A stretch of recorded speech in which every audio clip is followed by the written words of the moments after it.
All right, hello and welcome. We are here, excuse my voice, but it is what it is, for the Cancer full moon and Venus in Aquarius Astro Talk. Welcome, welcome. I'm just waiting for Monie to get in here. Give my voice a couple seconds to calibrate. I hope everyone is doing good. Drop it in the chat. Let me know how you're feeling.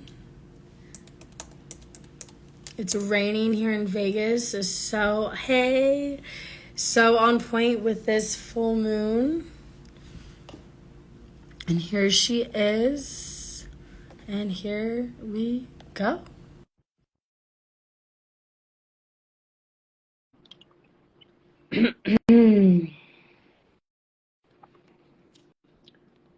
All right. Did I not let you in? Oh, there we go. Okay.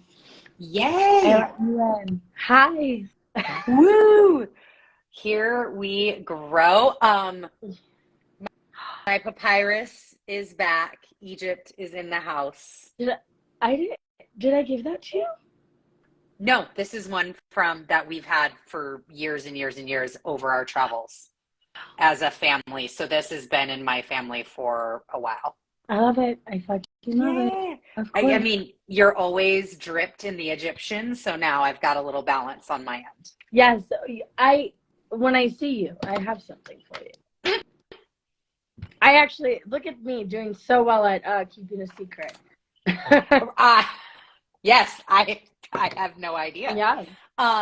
First and foremost, I thought it would be awesome since 2023, you have coined a year. I thought we could give a little reverence to start, but I wanted to make sure you were okay with that. And if you wanted to share what 2023 is all about for you. 2023, I have been called to dub it the year of the ancestors. I mean, we could do a whole live on this. Yes. We have had a beautiful, maybe that's just a whole live, but I would love to hear what you have to share. Why did I dub this the year of the ancestors is the question that is coming, is because they want to be fucking seen. They want to be revered, and they want to be heard. They want to be acknowledged. They want to be empowered. They want to empower us. They want us to step into our power and to, I'm already sick of this word, to actualize it so that we can do what they, not that they couldn't, but that they, I guess maybe that they couldn't, but that they weren't able to. I don't feel like, I feel like saying couldn't means that they like didn't have the capacity to, but like just finish the job. Finish it out. And like having the capacity is like here, and this is how I interpret that, is maybe they couldn't because their time wasn't in the time where that was a possibility, right? If we look at our ancestors that didn't have the existence of cars or the knowledge of how to make them, well, that's really challenging to actualize something that is in that realm for them because they never would even have access to that. Yeah.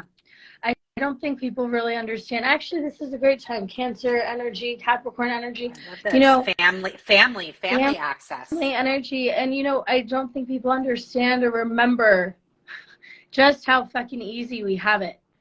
Like, they were the ones that got us here. They were the ones that went through literally the trenches, went and traveled unknown seas, unknown lands, all in the hopes of another unknown, of like a potential of something greater than what they were already experiencing.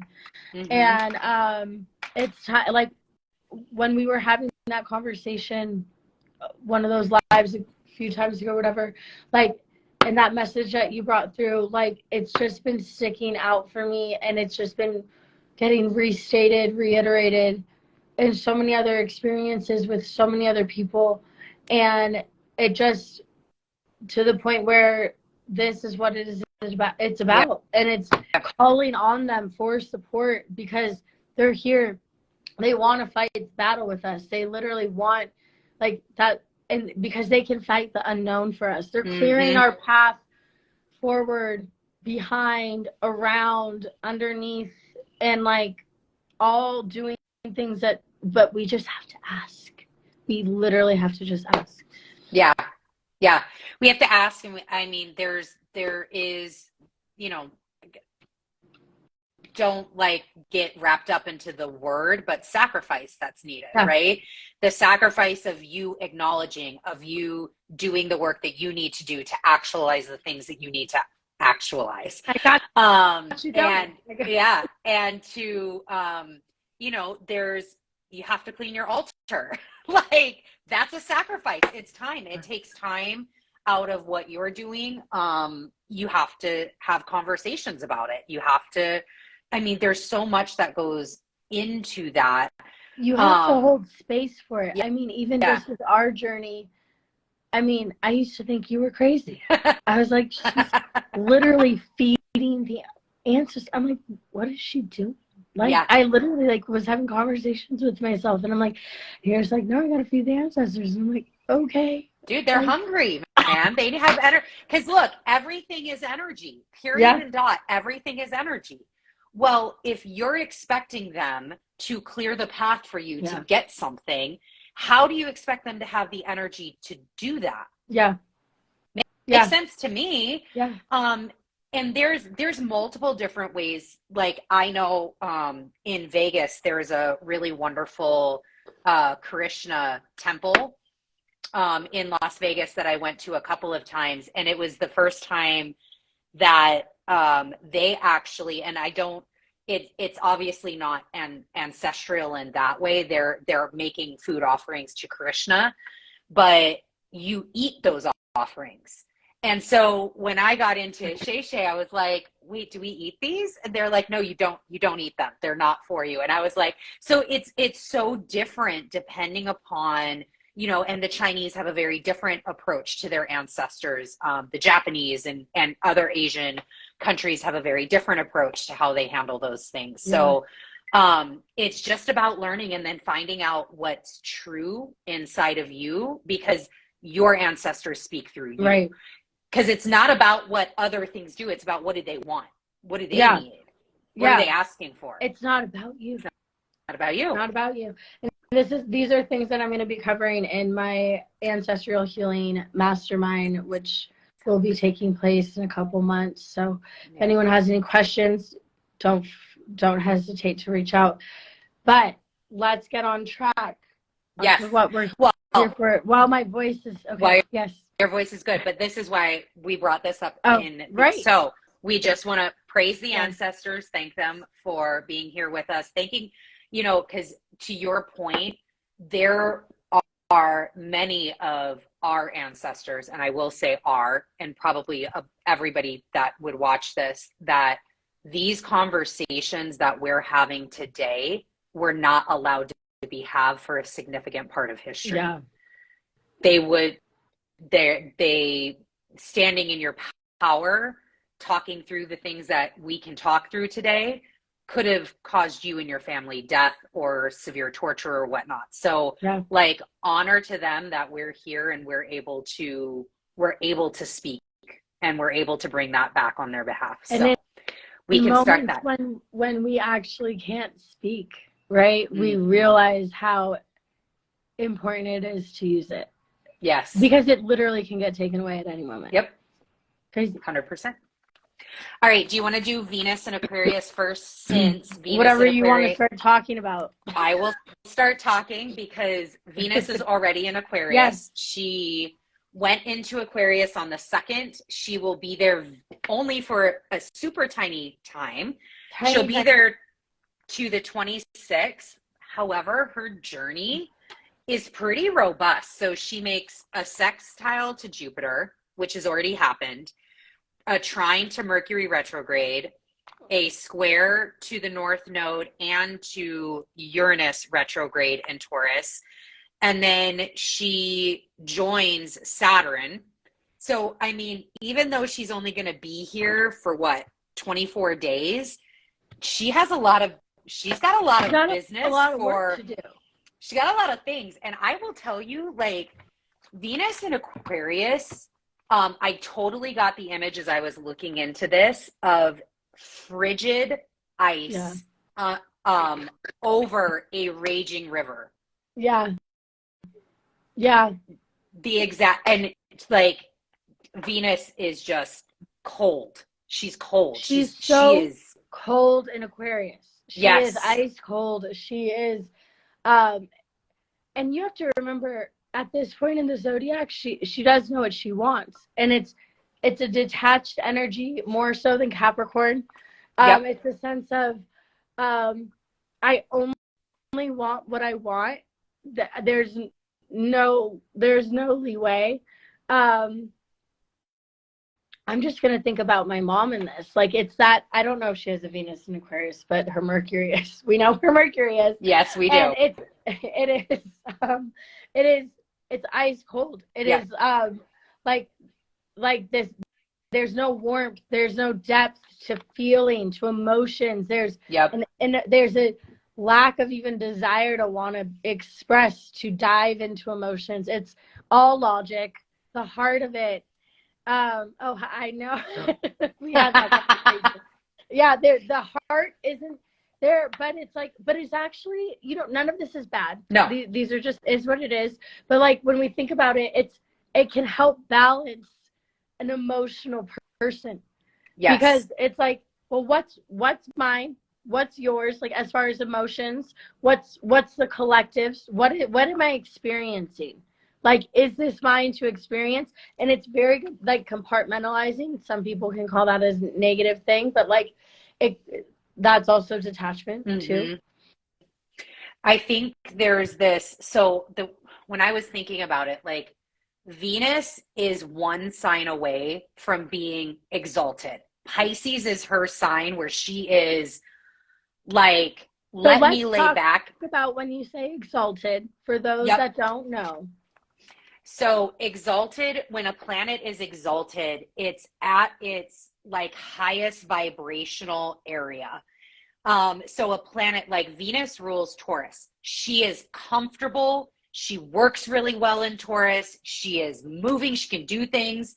It's a comfortability, where in Pisces, it's like, I'm totally getting the image. If you guys haven't seen Game of Thrones, totally fine. But of like, Daenerys Targaryen, when she came out for her first time, and it was like, I am the queen of the dragons. And it was this like exaltation where you have people bowing at your feet, and like you're like, it's luxurious, especially for Venus in an exaltation. I don't know if you have more technical things you want to say about it, but that's how I always interpret it those were the images I was getting. Yeah, it's just that like pedestaled. Yes. It's pedestaled, and it's like, it's not where she belongs necessarily, but it's another place where she thrives. She's not in her detriment. She's not, but she's, I mean, you have to think about it. It's like a bunch of emotions. It's a bunch of water. It's a bunch of like, ooh, I'm feeling, and like, I can feel all this. And it's like a space where there's depth to emotion. And it's interesting to have to go through two very detached signs to lead into exaltation. And it's like, this journey that we have, like, that we all have. And like, you have to get through it, because you also have to think about Aquarius. It's about the collective. Yeah. It's not about you. It's not about the individual. And Venus in Aquarius reminds us that it's like, it's not about me here.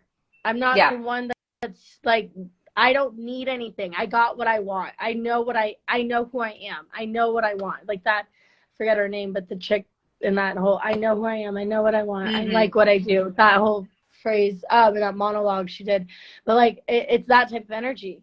And so it's like, it's what do you need and what do you need from me, but you have to tell me what it is that you need from me. It's the ancestors, so that I can actually execute. I'm not going to play guessing games.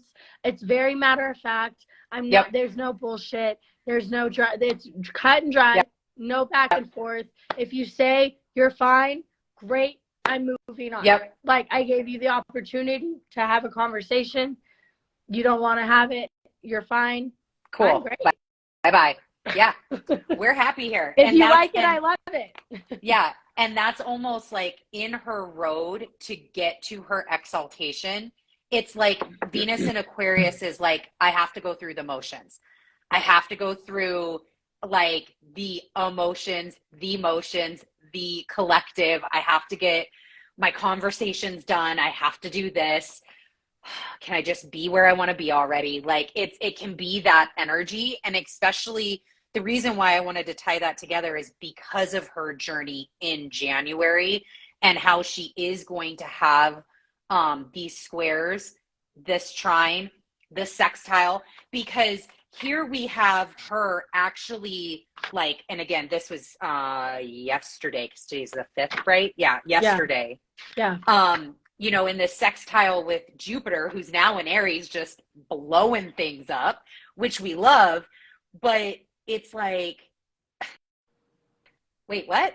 Like, I already know I'm good with that. Yes. And then all of a We'll sudden, post it. Yes, we will. And then all of a sudden, it's like, okay, but wait, we're going to try Mars, who is literally standing still. Yeah. He is like at the line, just revving his tires over and over and over again. And so now Venus has got to deal with his bullshit. And she's like, I don't have time for all of this. Yeah. Like, I'm good. Why are you having such a hard fucking time? Well, because I'm stuck at 8 degrees. Thanks. And it's better than being stuck at no degrees. Going in circles. Right. Like, and she's just super like practical about it. Like, okay, well, at least you're stuck. Yeah. And move on. Yeah. Like, at least you're going you know somewhere. where you're at. At least you finally are at a standstill. At least you're not moving backwards anymore. Right. Homie. Right. And then it's like this whole thing with the North Node and Uranus in retrograde. And then all of a sudden Saturn, which that is going to be really, really interesting, because the conjunction here, this is Saturn's traditional rulership that she's in. Yeah. And Saturn is also cold in Aquarius, right? Yeah. So it's this like meeting of the minds where Saturn and Venus are very much on the same page of what the fuck is all of this? Yeah. Like, what the fuck is going on? How do we, and it's like, what do we have to do to fix this? Like, this is bullshit. We got to get through this. Like, got to get through this. Right. It's almost like Saturn saying, hey, you know, all this bullshit that's been going on. Yeah. Can you make that pretty? And she's like, fuck you, I am pretty. I make things pretty just being here. Yeah. I'm ready to go. Exactly.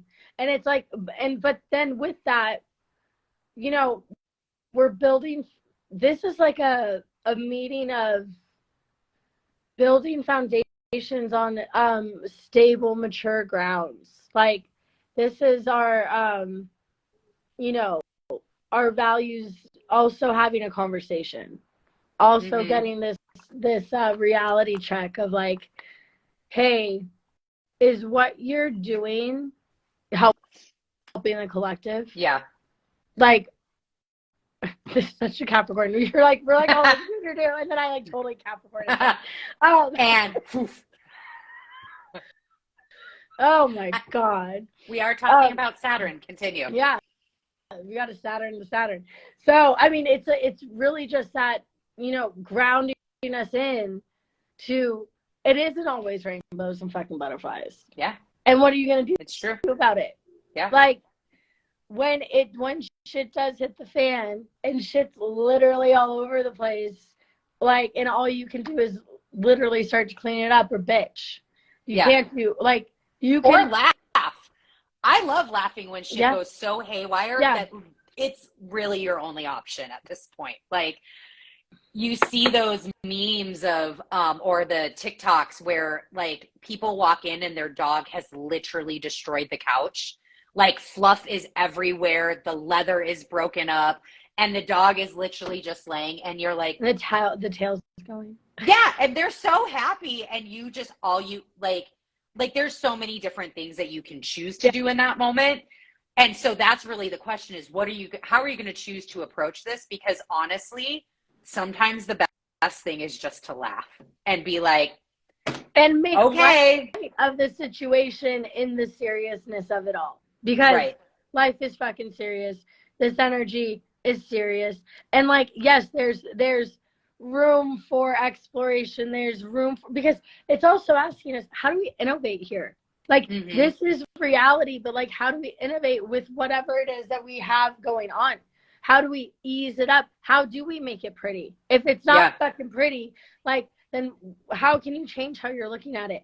Maybe you actually need to change the people you're associating with, because the people that you're associating with is actually the one bringing the dark cloud in. Yep. And they're the ones actually bringing in this energy of, this is no longer like the refinement of your people.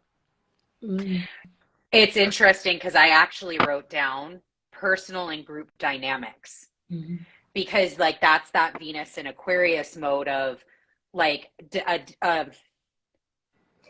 detachment of personal dynamics in favor for the group dynamics. Yeah.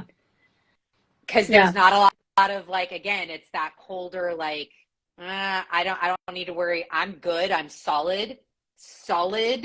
My ice is great. My emotions are ice. Yeah. We're great here. But it is this raging water underneath, and everybody on top, your group dynamics are ice skating on top of you, right? And so to me personally, there's a lot here about healthy self-boundaries. Yeah. From that Venus and Aquarius perspective, and how do you kindly tell the people that are ice skating all over you to get the fuck off without cracking and just drowning them? Exactly. Because it's like the foundation's breaking. Right. Like, I know you're having a great time, but the foundation's breaking. Yep. And you can keep skating along, but the foundation's going to break. Yeah. There's holes and you're going to fall. Yep. And especially with that Uranus square beforehand, like at almost 15 degrees. I mean, that's that second decan regardless. Yeah. So this isn't an immature Uranus retrograde, right? Like, and Uranus has been here before already. So and this finalizing its retrograde. This is the last major impact and this is Venus in Uranus's sign and Uranus in Venus's sign. And they're having this like, hey, wait a minute. Like, what are you doing over there? Why are you up in my motherfucking house making shit all go wrong? Yeah. And he's like, yeah, but you ain't doing nothing in my house. Yeah. Yeah. What are you doing? Yeah. So, I mean, and that'll be interesting, guys. That's on January 14th, where you will see Venus and Uranus square at almost 15 degrees. And that's going to, that'll be interesting too. There's a value shakeup. I mean, we talk about Venus, we have to talk about values, and I think it's interesting right now with everything we have going on with the U.S. and what they're doing and reorganizing and restructuring. Like, this is key time to be doing so. And you know what I just got is with that square, especially if Venus and Aquarius, you feel that on a personal level for you, wherever she's transiting in your natal chart, that could also be something is shooken up, and you are super detached from it. You're just like, okay, and you just move on. Or it could be that same thing where it's like, I need to not be detached from that, or I need to be able, like, I feel like this should bother me emotionally, and again, that's a checkpoint, right? That could be something where something happens and you take it in stride And you have to stop and congratulate yourself. Like, that's what then following up after that Saturn can do for you, is to say, hey, you remember how you handled that shit? Yo, good for you. Give yourself here's a reward. Here's all that hard work you put into not reacting. Look at what you're getting from that, right? And look at how much better that was. Yeah, and I keep getting the vision and the message about, like, you know, the witness energy, the observer energy with this, of like moving higher. Like, you don't have to be in it to be in it. Like, you could still be in it, in that detachment, but don't detach. Like, you can detach however you want.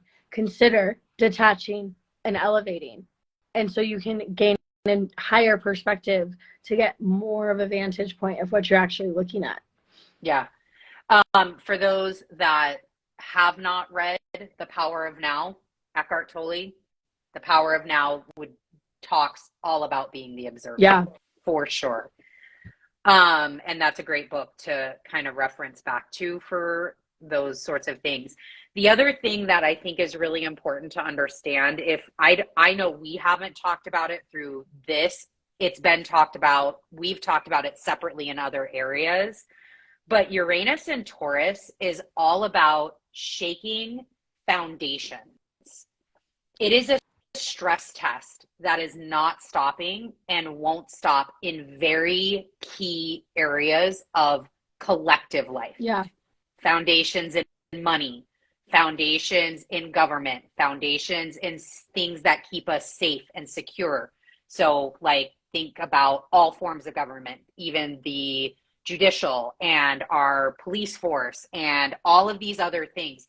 All of these things are up for grab. Travel is up for grab within this. Supply chains. I mean, if you haven't been paying attention since Uranus has went into Taurus, supply chains, all different kinds of supply chains have gone under stress tests, and a lot of them have failed. Yeah. That, like, Uranus's journey is not even close to getting done. Yeah. And that's going to be a continued theme here. Yeah, and I think it's super important. It's finances. It's the Wall Street. Mm-hmm. It is, you know, how you invest. It's money. It's crypto. It's NFT. It's all these things. Like, and you see, like, what's actually lasted. What's lasted the stress test. Like, where, like, what actually is going to have roots strong enough to withhold Uranus's shakeup through Taurus. Because, I mean, it's just like, it's a similar energy to a Pluto-Saturn conjunction. Yes. Of clearing things out in Capricorn back in 2020. Yeah. And it's like, it's just a different part of our reality, that it's intentional clear out, although it's uncomfortable, although it's unknown, all those, like, but it's also necessary. And it also just is. Yeah, look, it's the Tower card. The tower has to come all the way down to its foundation to be rebuilt into what is structurally sound, right? There's also, as you were saying, like Wall Street and stuff like that, I think I would love to, like, go back and look at this, but like when Wall Street's had significant reductions, but I find it really funny that Wall Street, like, there is literally a bull statue that is gigantic at Wall Street. Like, that's a signifying theme. Yeah. And it's like, here's Uranus, the bull in Taurus, the bull just effing shit up all over the place in our financial markets, right? Yep. I think that's hysterical. I love it. If anyone has any questions about Venus and Aquarius, drop them in the comments. But I think it would be good to move on to Cancer. Full moon. Oh my happening gosh. Tomorrow. I see people saying it's today. Unless you're in fucking Australia, it's tomorrow at 3:08. 17:07. It's like, well, Central Time. Continue. My bad. Yeah, 3:08 p.m. Pacific Time. Yep. 5:07 or 17:07 Central Time. Oh, I was 07. Yeah. Yeah, I was like, why am I wrong? I was about to be like, you're wrong. I'm wrong. Yeah, so you want to look and locate where 16 degrees, 22 minutes or so of Cancer is in your chart. Yep. And then you want to check and see where 16 degrees, 22 minutes of Capricorn is in your chart. That is what creates a full moon, is the opposition of the moon and the sun, the two luminaries. And they are in two opposite places of your chart. Even if you don't have anything there, it does not mean you do not have a 16 degree, 22 minute point in both of those energies. You have all 360 degrees. Then you want to check and see, what house is that in for me? In order to do that, depending on what type of chart you're looking at, there should be a number that's visible that gives you the house, and that house is a certain place of life. You can definitely Google, you could message one of us, we can help you out, but Google's great. Google will show you and tell you where that is. And so for me, minor plug, you could also do our intro to astrology course. Minor plug, we'll get there. God. Like which, by the way, is still $33 until the end of Capricorn season. So yep, and then it's going up. Yep. But yeah, so if you're looking at a chart like this, this is a house. This is a number that is giving you a house. This would be house 2. House 2 is Taurus energy, values, finances, material world, all of that. And I just have to say, if anyone is like, Simone is stoned, she is not. Simone is not stoned. Simone might have pink eye because I'm a child, apparently. And apparently pink eye does impact the throat. Who would have known? All of these things are connected, though. So this is what's going on. We're just purging. Love it. We're purging. We're New Year. New Year. It's fine. Yeah. So let me think. Okay. So major aspects within this Cancer full moon. And when we talk about aspects in the moon, we always are talking about the moon. Yes. So the moon and the sun, is conjoined Mercury retrograde for this. The sun and Mercury are together. Together. And then there is a sextile happening with Uranus retrograde, which we already talked about. We know that's in Taurus. Let's go one by one for our listeners. Yep. So let's talk about this conjunction of Mercury and the sun. First of all, this is like download central. You are in the thick of it at this moment. Well, I would say actually tomorrow and the next day because of the sun, because Mercury going backwards. Anyway, but download central, great time to be writing all of any and all like information that's coming to your mental, because we have to think about the sun being our consciousness, Mercury being our mind, how we think, how we process information.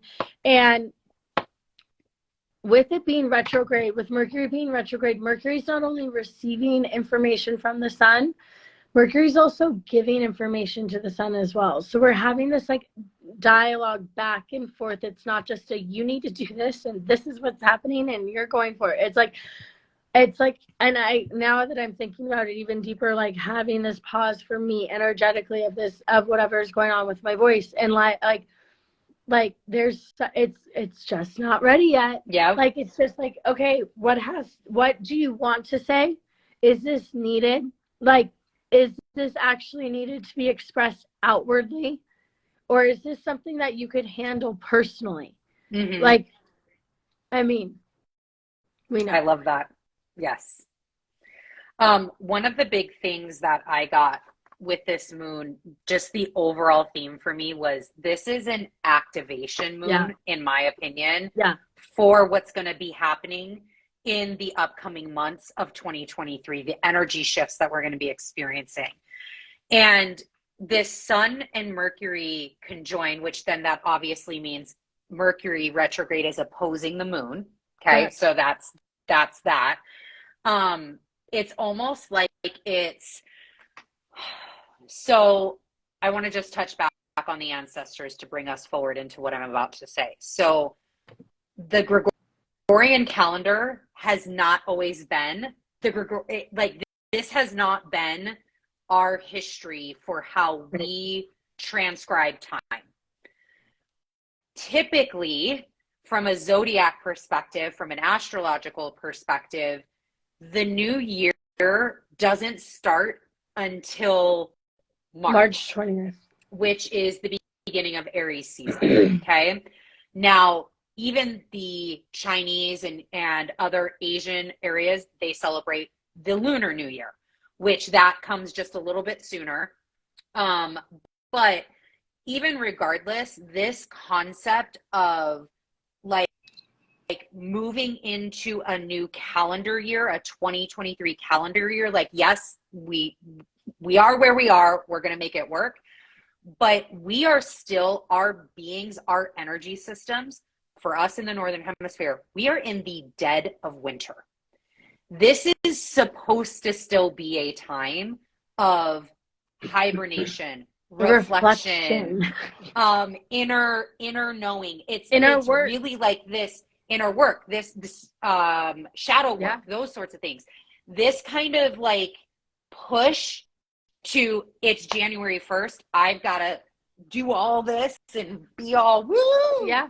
There is a reason why this is a Cancer, like Cancer's right here on this opposite axis. Yeah. Because it's not supposed to be about that. It is supposed to be about being internal right now. It is the family and world life axis. Yeah. So there, and why I wanted to say it that way, to bring that back, is because this for me is the questions around Mercury and the sun is, what is needed for you to make it through the rest of winter? Yeah. To make it to the actual astrological new year. You may have had a plan coming in, but you're adjusting the plan, by the way. And you've likely already been shown, like that the plan needs adjusting. The plan it has to. It's not taking off, and it's not taking off intentionally. And some of you, like, the plan's taking off. That's amazing. And I'm not devaluing anyone's plan taking off, and I'm not shaming anyone for their plan not taking off. Like, it's just, and I'm not also giving you an excuse as to why your plan hasn't taken off either. Mm-hmm. But just some awareness around the fact, like, I don't want you to sit and like, okay, well, I can just be hibernating in the dead of winter. No, that doesn't mean that the bear is not preparing for what's about to come. Like, energetically, like, how does this look for you? How do you recalibrate your mental space? This Mercury and Sun here meeting up is recalibrating the mental space, especially also because Mars is still retrograde, sitting at 8 degrees in Gemini, in Mercury's sign, and having this whole recalibration of the mind. And then we have the moon over here in Cancer, pulling us back home, pulling us back into ourselves, pulling us back into our shells, pulling us back into our space of who we actually are, what we need, what self-care we actually need to sit with, what space and energetics of, yes, it's great to be on the stage and Capricorn energy and do the work and get it done and etc. But you're not going to miss what's meant for you. And especially with Mercury having this retrograde period, we are going to have that extended Capricorn time when you feel as though you're not utilizing Capricorn to the best energy, to the best of your advantage, if you happen to be having a different type of slowdown, and letting yourself be okay with that. Because when you really allow this energy to be what it is, instead of resisting the fact that you're fucking slowing down, the faster you actually slow down, the faster you'll end up speeding back up. Just because you're like I was fighting the slowdown, and now I'm fucking, now you can't all the way. Can't talk. You're welcome. Yeah. So, like, let the process proceed. And here's the thing, is it makes it very clear. Sometimes it's very physical, like what Simone's going through right now. I also got my ankle busted. My Yeah. ankle is swollen right Yeah. now. And it happened to the place where I was able, sat me down to say, you don't need to be focused on this right now. For fuck's sake, just like sit on the couch for a second, right? Yeah. Like be okay with And that. like for me, what's interesting too is like with whatever's going on with my eyes, like I can't tolerate sitting and staring at a screen for too long. Like, get away from the computer. Stop doing all the work. yeah. That the external work instead of the internal work. Yeah. And so Yeah. and when you allow yourself the awareness to be able to pull back, to rise up, to see above and become the watcher, you can actually see what these things are teaching you, right? Like, because here's the other thing. Capricorn energy is that independence and that self-mastery of knowing that you are in your power, even if you are in a slowdown, even if you don't feel as though you are completely in your power. You're still, there is a reason why Capricorn season happens here in the Northern Hemisphere when in hibernation. Yes. Like, you really have to sit there and think about that for a second. Bears aren't sitting there doing any fucking work. Nope. Not externally. Like, they're literally not doing anything. They're preparing for what's to come. And it is in that preparation. Again, so if you even going outside of animal nature, let's bring it back to our ancestors, right? So you had food stores that you put away and you save for off of your harvest that is supposed to get, number one, not just you and your family, but more than likely it was your community through the end of the year. And there's a lot of things that can happen to grain when it's in the dead of winter. You can get mold, you can get all of this stuff. So you have to, during wintertime, yes, you're internally reflecting. Yes, you're inside, you're spending time with family and maybe even your community. You're doing these sorts of things. However, what you're also doing, you're checking your fucking food stores. Where are we at? Are we going to make it? Okay, we're not going to make it. Why aren't we going to make it? How do we do this different the next round? How am I going to tell all these people? Who's going to have to not eat? Are we going to have to ration? Those are very complex, very Capricorn situations that you have to go through. But you're still hibernating. Yeah. Right?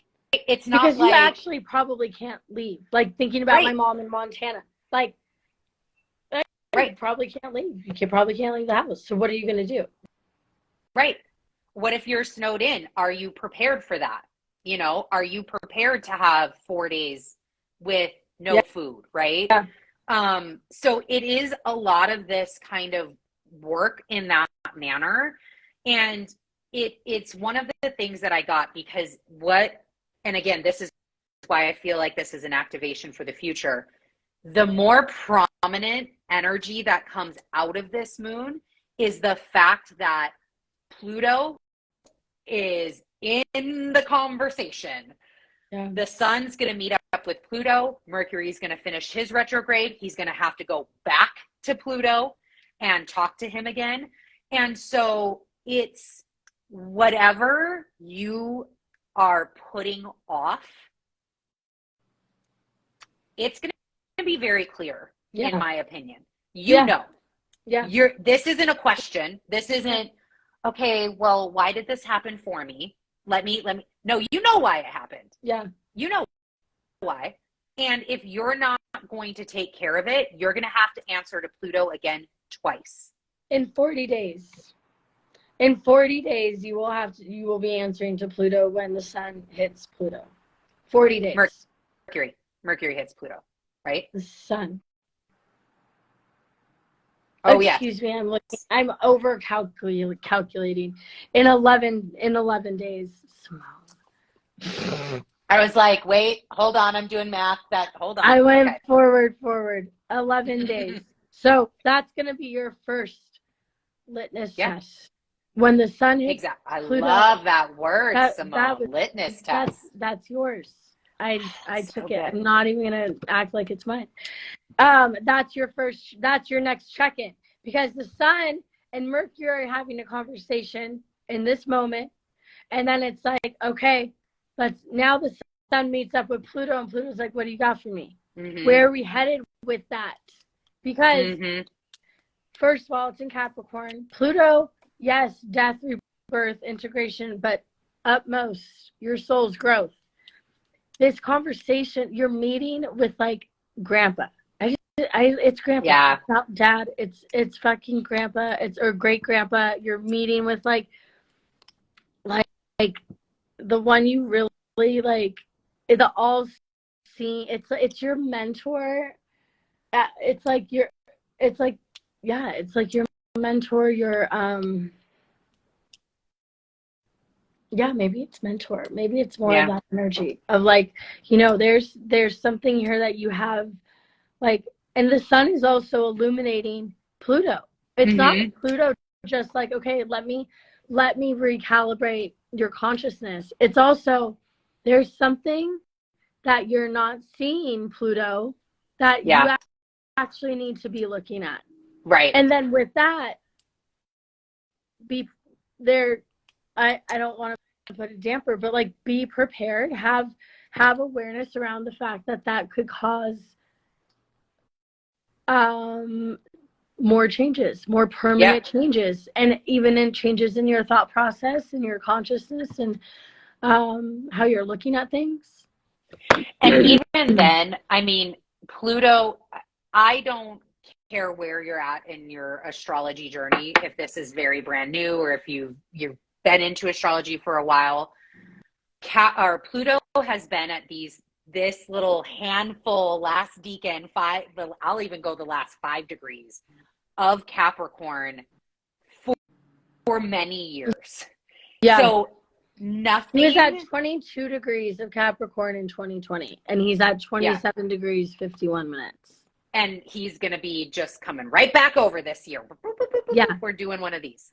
But this has been going on long enough that there shouldn't be surprises at this point. Like, you can try to surprise yourself. I can tell you from personal experience, that shit don't work. You can try to like swipe it under the rug. Personal experience, that shit don't work. It really it compounds and snowballs. That's pretty much what it does. And so, like, in saying that is, I truly don't feel anything that comes up you shouldn't have had some sort of awareness about. Yeah, it's like, I'm getting the message, and maybe it's because it's internal, of like the cycle that you're repeating is like, here it is, but it's done. Like, it's time to let it go. We talked about, I think we did this on the last one where I talked about like how I see the circles. Yeah. And then it like, you level up one. It's like this last meeting here is going to be like, hey, there's a choice point here.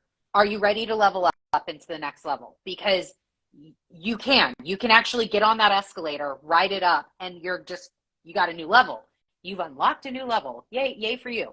But are you ready to get on that escalator?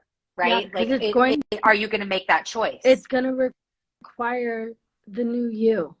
Yeah. It's not the old self that's going to be moving you up into that next space. And this is why this moon is so important, of allowing that downtime, allowing the alone time. Like, the self-care, the alone time, the like literal space to retreat, to allow for that vulnerability of the crab, so that you can de-shell yourself and put a new one on. Mm-hmm. Like, allow for that, for you to show yourself who you are now. And like, and I was watching something, actually it doesn't have anything to do with what I just said, so never mind. Okay. So going back to the access, because I think this is a wonderful point to tie what you just said together. The access of Cancer and Capricorn is the access of family and private life, which is Cancer, to worldly life, which is Capricorn, how you show up in the world versus home, family, all of those things. So as we grow as adults, and again, like family can be a lot of things, grandparents, parents, children, etc. As we grow as adults, we learn skills that allow us to self-parent. That's as we grow, we should be self-parenting. We shouldn't have to call our mom and dad to go, what is this, right? Now, though, and we grow from that. We learn and we continue to find other areas where we self-parent. So a lot of this moon can be about that question. How am I choosing to self-parent myself? Yeah. Am I self-parenting? Am I relying on others to tell me how I should self-care, how I should show, how I need to take care of myself, or am I taking ownership of that? And then on the other end of it, there's a lot to do with the inner child in this access. Yeah. So that could be another thing coming up for some people is, what has your inner child been asking for? And how are you parenting your inner child now as an adult? Right. How are you owning that inner child space and saying you're safe and you're secure? You're okay, allowing your creativity to come out, allowing your inner child energy to come out, being curious about things, dancing, doing things that are fun and eclectic, or it could be on that other realm of, hey, I know you went through something, your 5-year-old self. I get that, and I want to let you know that I remember that, and you're forgiven. Yeah.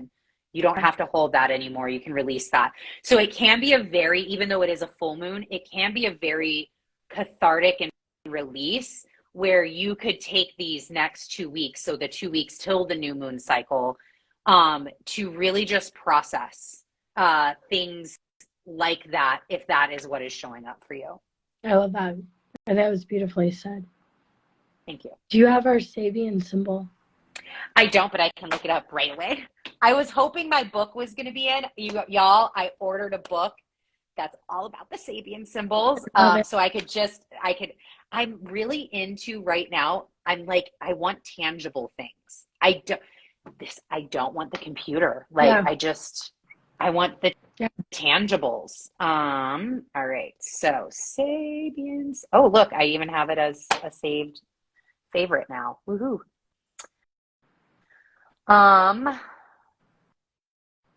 List of Sabians. We are in Cancer. 1622. So 17. No, 16 still.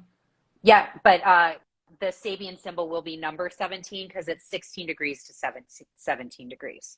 Oh. So it's Cancer 17. Okay, so Sabian symbol. The germ grows into knowledge and life, which, by the way, I'm pretty sure this is a picture of ice. Just wanted to throw that out there. Okay. Everything living tends to grow. It is an unaccessible motivation for us to expand our situations and influence, quote unquote, building upon potential. As a seed breaks open to germinate, so a seeker breaks open the shell of ego. Each reaches towards the light, one physical, the other metaphorical, yet both in obedience to the universal imperative in life to grow. Although the seeker has meditated upon self-surrender into unity, still they have an equal and opposite will to proclaim the uniqueness of self and project individuality forward. I mean, wow. Yeah. That was a lot. That was great. That was, that's a bow. Sabians, they're just the bow. They're the bow on top of everything. Yep, and the cherry. Yeah. Well, if anyone has any questions, drop them here. We are still doing our, we're still in our middle of our astrology mini mind for 2023. So I postponed yesterday's. Tomorrow we will be talking about Pluto and Saturn and their transits and what they're doing, how they're moving, where they're moving to. And then in that actually includes the Intro to Astrology course that Monie and I did. But if you only want to start with Intro to Astrology, you could also do that. The links are in our bios. Yep. And of course, our DMs are open if you guys have any questions, comments, ahas, all of that. This video will be up shortly. And yeah, the only thing that I'm going to be doing, which I'm really excited about because, you know, my sis up here totally helped me plan some things. But I should Sunday be live, or we'll have recordings drop, like I can post everything here, doing tarot readings for 2023. So I have, as I was looking into 2023 for myself, I like to break things up into quarters. So that's actually how I'm going to read in the reading, is doing a tarot reading for each quarter and what that quarter might look like and uncover, etc. And then I will, shockingly enough, the husband brought back an entire box of tarot cards.